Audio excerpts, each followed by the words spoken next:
Hello dear students, हम बात करेंगे आज का हमारा जो टॉपिक है वो है विद्युत मोटर के बारे में। तो आज हम जो बात करेंगे वो विद्युत मोटर के टॉपिक के बारे में बात करेंगे। ये बहुत इंपॉर्टेंट टॉपिक है, क्लास 10th के साइंस से लिया गया 13 से चैप्टर नंबर 13 से लिया गया टॉपिक है।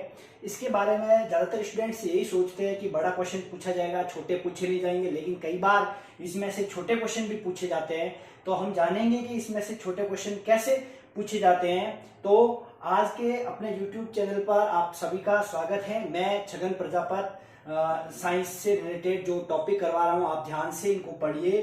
आज का जो टॉपिक है वो है विद्युत मोटर। तो हम चलिए शुरुआत करते हैं विद्युत मोटर। विद्युत मोटर के बारे में आप थोड़ी बहुत जानकारियां पहले से ही पढ़ चुके हो। जैसे एग्जाम्पल के रूप में आपने पंखों के अंदर विद्युत मोटर देखी होगी। घरेलू उपकरण बहुत सारे हैं जिनके अंदर आपने विद्युत मोटर के बारे में पढ़ा, सुना और देखा होगा। ठीक है, तो आज हम बात करेंगे विद्युत मोटर। विद्युत मोटर के अंदर हम कुछ युक्तियों का भी प्रयोग करते हैं और इसके अंदर हम विद्युत मोटर की परिभाषा, विद्युत मोटर के अंदर किस प्रकार से इसका सिद्धांत लागू होता है, इसके अंदर संरचना क्या है, इनकी संरचना के हम कौन कौन से पार्ट्स, 3-4 पार्ट्स के बारे में पढ़ेंगे जो इंपॉर्टेंट है। ठीक है, इधर विद्युत मोटर का मैंने डायग्राम बनाया है, इसको भी हम समझेंगे साथ साथ में। ठीक है, तो काफी स्टूडेंट्स को इस टॉपिक से रिलेटेड दिक्कतें रहती है, एग्जाम में लिख नहीं पाते इस टॉपिक को। तो आज हम लिखना भी सिखाएंगे और आपको ये चीज याद भी हो जाएगी हाथों हाथ, यहीं की यहीं इसी क्लास के अंदर। ठीक है, हाँ, बात करते हैं विद्युत मोटर की।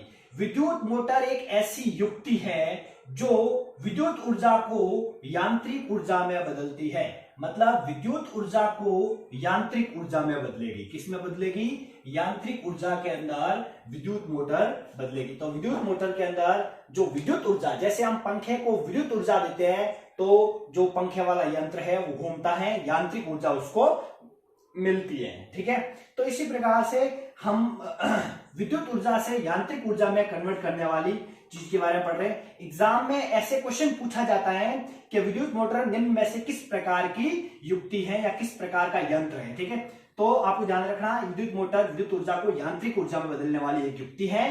ठीक है, और एग्जाम में ऐसे ऑप्शन भी दे दिए जाएंगे, विद्युत ऊर्जा को रासायनिक ऊर्जा में बदलना, विद्युत ऊर्जा को गतिक ऊर्जा में बदलना। इस प्रकार से किसी भी प्रकार से एग्जाम्पल घुमा फिरा के दे सकते हैं ऑप्शन में। तो आपको ध्यान रखना है, यांत्रिक ऊर्जा को विद्युत ऊर्जा में विद्युत ऊर्जा को यांत्रिक ऊर्जा में बदलने का कार्य किसका होता है? विद्युत मोटर का। हम विद्युत जनरेटर के बारे में पढ़ेंगे जो इसका बिल्कुल उल्टा है। ठीक है, उसके बारे में भी हम जानेंगे, तो ये ध्यान रखना है। हाँ, हम पढ़ेंगे सिद्धांत के बारे में। ठीक है, सिद्धांत क्या होता है विद्युत मोटर का, उसके बारे में जान लेते हैं। विद्युत मोटर का सिद्धांत, यह विद्युत धारा के चुंबकीय प्रभाव पर आधारित है। ये विद्युत धारा यानी जो इलेक्ट्रिक करंट चलता है, इलेक्ट्रिक करंट के चुंबकीय प्रभाव पर आधारित है, मैग्नेटिक इफेक्ट के आधार पर है ये युक्ति। ठीक है, चुंबकीय प्रभाव, दोनों साइड चुंबक लगी हुई है, एन और एस सिरे है, दोनों के दो ध्रुव होते हैं चुंबक के, एक एन और एक एस। ठीक है, इसके बीच में हमने एक कुंडली लगा रखी है। ठीक है, हाँ, जब किसी धारावाही कुंडली को किसी चुंबकीय क्षेत्र में रखा जाता है, किसी धारावाही कुंडली को, ये धारावाही कुंडली है, ये जो दिख रही है आपको, ये जो मैंने यहां से बनाई है, यहां से लगाकर ये पूरी क्या है? धारावाही कुंडली है। ठीक है, धारावाही कुंडली का मतलब होता है कि एक आपने इस प्रकार की एक तार ली, इसके ऊपर बहुत सारे ऐसे फेरे लपेटे गए हो तार के। ठीक है, धारावाही कुंडली को किसी चुंबकीय क्षेत्र में रखा जाता है। देखो, धारावाही कुंडली को मैंने चुंबकीय क्षेत्र में रखा है, इधर भी चुंबकीय क्षेत्र है, इधर भी चुंबकीय क्षेत्र है, बीच में हमने एक धारावाही कुंडली को रखा है। ठीक है, तब उस पर एक बल युग्म कार्य करता है। देखो, तब उस पर एक बल युग्म कार्य करे। अब बल युग्म कैसे कार्य करेगा? देखो, यहां पर देखो, इस प्रकार से कुंडली घूमती है, ये जो पार्ट है ये वाला, ए से बी वाला, ठीक है, इस पार्ट को नीचे दबा दिया जाता है और ये सी से बी वाला पार्ट है, ये बाहर की ओर आता है। मतलब कुंडली ऐसे घूमेगी, यूं। देखो, मैंने तीर भी किया ऊपर के, इस प्रकार से घूमेगी। यहां पर एक बल लगेगा, ठीक है, इसके पीछे की ओर बल लगेगा, तो ये ऊपर आ जाएगा और ये नीचे चला जाएगा। ठीक है, पार्ट, तो ये क्या होगा? घूर्णन करना शुरू कर देती है। ठीक है, घूमना शुरू कर देती है। तो इस प्रकार से एक बल युग्म कार्य करेगा। इस बल की दिशा फ्लेमिंग के बाएं हाथ के नियम, याद रखना, फ्लेमिंग के बाएं हाथ के नियम द्वारा ज्ञात की जाती है। फ्लेमिंग का बाएं हाथ का नियम, जिसमें बल की दिशा उस साइड होगी, पीछे की तरफ, ऐसे। जब हम बात करेंगे इस प्रकार से, ऐसे, तो ये देखो बल की दिशा ये है, अंगूठा। ठीक है। तो ये जो बल की दिशा है ये पीछे की ओर लग रही है, बल की दिशा, ठीक है। तो पीछे की ओर लगी, इसका मतलब बल ऊपर लग रहा है, तो इसका मतलब है बल की दिशा के उल्टी साइड, उस साइड ये क्या है, घूमेगी कुंडली, ठीक है। और इसमें ऊपर की ओर लगेगा बल, ठीक है, इसमें इस प्रकार से होगा ऐसे, तो ये बल है, बल की दिशा ये है, ठीक है। तो इस प्रकार से बल लगेगा तो ये ऊपर आएगा, वो नीचे जाएगा, ठीक है। तो क्या होता है, युग्म बल कार्य करता है। इस बल की दिशा फ्लेमिंग के बाएं हाथ के नियम द्वारा ज्ञात की जाती है। फ्लेमिंग का बायां हाथ का नियम है, इसके द्वारा ये क्या है, ज्ञात की जाती है, ठीक है। अब आती है बात संरचना की। इसकी संरचना कैसे होती है, विद्युत मोटर की संरचना के बारे में पढ़ेंगे, ठीक है। तो संरचना के अंदर देखो, विद्युत इसके अंदर हम 3-4 पार्ट पढ़ेंगे। क्षेत्र चुंबक के बारे में पढ़ेंगे, आर्मेचर के बारे में पढ़ेंगे, विभक्त वलय के बारे में पढ़ेंगे और ब्रुश के बारे में पढ़ेंगे, ठीक है। तो सबसे पहले बात करते हैं क्षेत्र चुंबक के बारे में। यह एक शक्तिशाली चुंबक होता है। ये जो चुंबक होते हैं ये कैसे होते हैं, क्षेत्र चुंबक होते हैं, बहुत शक्तिशाली चुंबक होते हैं। इसी वजह से तो बल लगता है, ठीक है। जिसके दो ध्रुव N उत्तरी तथा S दक्षिणी होते हैं। N उत्तरी, S दक्षिणी ध्रुव, नॉर्थ और साउथ, दो ध्रुव इसके अंदर होते हैं, ठीक है। हाँ, इसके बाद बात करते हैं आर्मेचर की। ये तो हो गए क्षेत्र चुंबक। फिर बात करेंगे आर्मेचर की। यह एक आयताकार कुंडली होती है। देखो ये आयताकार एक कुंडली है, ठीक है, ये एक आयताकार कुंडली है, इसको हम बोलेंगे आर्मेचर। ये आगे इस प्रकार से जुड़ी हुई रहती है, ठीक है।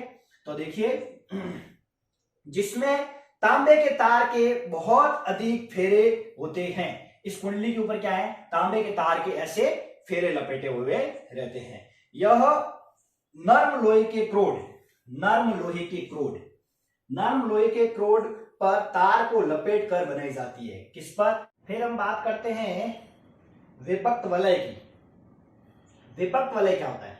विभक्त वलय, विभक्त वलय अर्धवृत्ताकार वलय होते हैं, आधे वृत्त के आकार के। देखो यहां पर देखिए, आधा वृत्त के आकार के विभक्त वलय बने हुए, ये और ये दोनों, ठीक है। ये आधे वृत्त के आकार के विभक्त वलय होते हैं, जो एक वलय के दो खंड होते हैं। एक वलय, गोल वलय, उसके दो खंड, ठीक है, ये होता है विभक्त। एक सर्पी वलय होता है जो पूरा वलयकार होता है, वो अपन पढ़ेंगे विद्युत जनित्र के सिद्धांत के अंदर, ठीक है। विद्युत जनित्र में पढ़ेंगे सर्पी वलय, जबकि इसमें कौन सा पढ़ते हैं, विभक्त वलय। क्वेश्चन यहीं से भी पूछा जा सकता है एग्जाम के अंदर, छोटे क्वेश्चनों में, ध्यान रखना, ठीक है। हाँ, आर्मेचर के सिरे विभक्त वलयों से जुड़े होते हैं। आर्मेचर, ये आर्मेचर है, ये वाला ऊपर वाला कुंडली आर्मेचर, ये किससे जुड़े हुए हैं, विभक्त वलय से जुड़े हुए हैं, ठीक है। हाँ, फिर बात करते हैं हम ब्रश। ब्रश क्या होता है? ब्रश कार्बन की बनी दो पत्तियां होती हैं, कार्बन की बनी हुई दो पत्तियां होती है ब्रश, याद रखना, कार्बन से बनी हुई दो पत्तियां, ये ब्रश है दोनों साइड, ठीक है, ये और ये क्या है, ब्रश है। तो ये कार्बन की बनी हुई पत्तियां होती हैं जो विभक्त वलय से जुड़े होते हैं। ब्रश किससे जुड़े होते हैं? विभक्त वलय से जुड़े होते हैं। दोनों ब्रश एक्स और वाई ब्रश है, एक्स और वाई ब्रश है, पी और क्यू विभक्त वलय है, ठीक है। तो ये क्या है, दोनों किससे जुड़ी हुई है, कार्बन की ब्रश होते हैं, ये दोनों पत्तियों से बने होते हैं, और ये दोनों किससे जुड़े हैं, विभक्त वलय से जुड़े हुए होते हैं। जो विभक्त वलय से जुड़े होते हैं, और विद्युत धारा एक ब्रश से प्रवेश करके दूसरे ब्रश से निकलती है। एक ब्रश से प्रवेश करेगी और दूसरे ब्रश से क्या है, विद्युत धारा है वो निकलेगी। तो ध्यान रखना, एक ब्रश से प्रवेश करके दूसरे ब्रश की तरफ विद्युत धारा जाएगी और कुंडली इस प्रकार से घूमेगी। ये नीचे दबेगा, ये ऊपर आएगा, यहां पर बल लगेगा। तो ध्यान रखना, क्वेश्चन यहां से भी आ सकता है। फ्लेमिंग के बाएं हाथ का नियम, यहां से क्वेश्चन आ सकता है कि विद्युत मोटर के सिद्धांत पर कार्य करता है। तो विद्युत मोटर फ्लेमिंग के बाएं हाथ के नियम पर आधारित है, यहां से क्वेश्चन पूछा जाएगा। के बाद हम शुरू करेंगे कार्यविधि, ठीक है।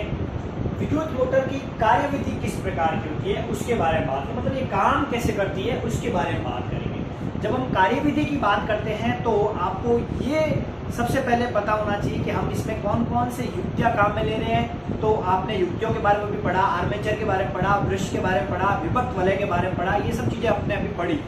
तो विभक्त वलय किस प्रकार से काम करता है, अब देखिए आर्मेचर किस प्रकार से काम करेगा, ये सब चीजें अभी हम क्रियाविधि के अंदर पढ़ेंगे। तो सबसे पहले जब हम कार्यविधि पढ़ना स्टार्ट करते हैं तो सबसे पहले देखिए, माना कुंडली ए बी सी डी क्षैतिज स्थिति में है। देखिए कुंडली ए बी, सी और डी।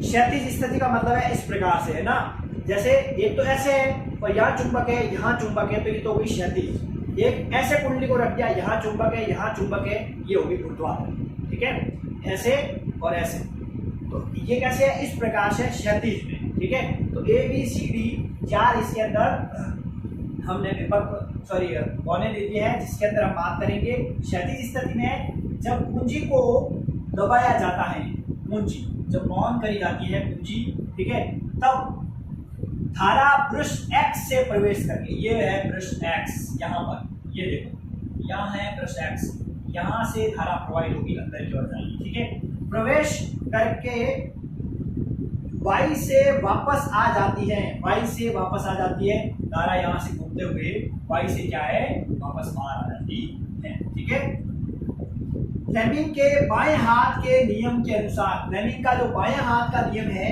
उसके अकॉर्डिंग क्या होता है, देखिए, बाएं हाथ के नियम के अनुसार भुजा BC व AD पर कोई बल कार्य नहीं कर रहा है। भुजा BC और AD पर कोई बल कार्य नहीं कर रहा है। यहाँ भुजा BC का है, BC और AD इन पर कोई बल कार्य नहीं कर रहा है, इसीलिए ऐसे नहीं घूम रही है, नहीं तो ऐसे भी घूम सकती थी, लेकिन इनके ऊपर कोई बल नहीं लग रहा है, तो ये क्या करेगी, ऐसे नहीं घूमेगी, ये ऐसे घूमेगी। ठीक है, क्योंकि ये दोनों भुजाएं चुंबकीय क्षेत्र के समांतर हैं। ये दोनों भुजाएं क्या है, चुंबकीय क्षेत्र N और S के क्या है, समांतर है। ठीक है, अब बात करते हैं भुजा AB पर नीचे की ओर तथा भुजा CD पर ऊपर की ओर एक बल कार्य करता है। यह बल कुंडली को वामावर्त दिशा में घुमाता है। यहाँ देखो AB और CD पर एक बल लगता है, जिसे वामावर्त यानी एंटी क्लॉकवाइज क्या करता है, इसको घुमाता है, ऐसे घुमाता है। ये नीचे की ओर दबेगी, ये ऊपर की ओर दबेगी। मैंने आपको बताया कि इसके अंदर जो नियम लगेगा उसके अंदर बल उस साइड लगता है, और इसके अंदर जो है बल ऊपर की ओर लगेगा, तो ये ऊपर आएगी, वो नीचे जाएगी।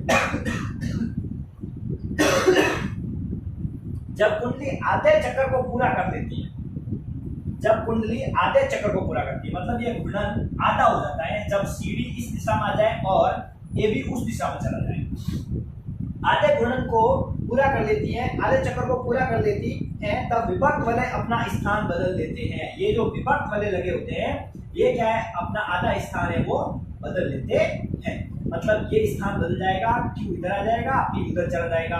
ये जब इनका आधा घूर्णन होगा तब ये भी घूम जाएंगे।